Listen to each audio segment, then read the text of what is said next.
In a small town, there lived a young carpenter named Eli. He was skilled with his hands, but bitter in his heart. Years ago, his father had promised to build him a workshop of his own.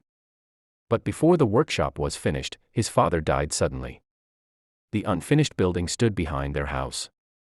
Just 4 walls and a broken door hanging loosely on one hinge. Every time Eli saw it, anger filled his chest.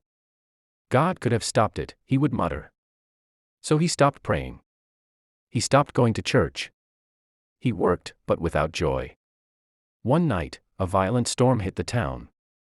Winds tore roofs away. Rain flooded homes. Families ran outside for safety.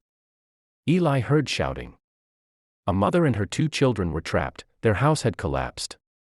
There was only one nearby shelter strong enough to protect them.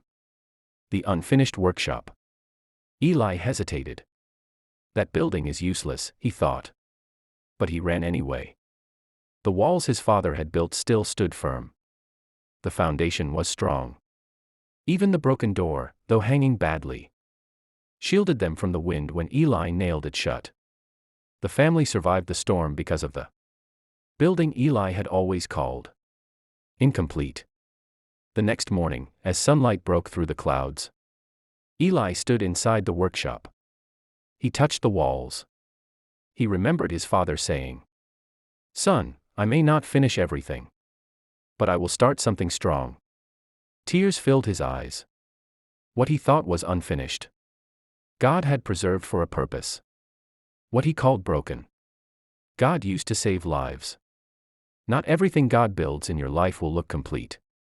Some dreams stop halfway. Some prayers seem unanswered. Some doors hang broken. But just because it looks unfinished doesn't mean God is finished. Sometimes what feels incomplete today will become someone's protection tomorrow. Don't despise unfinished seasons. Don't curse what God started. Even broken doors can block powerful storms. God wastes nothing. Moral of the story: what looks unfinished in your life is not useless in God's hands.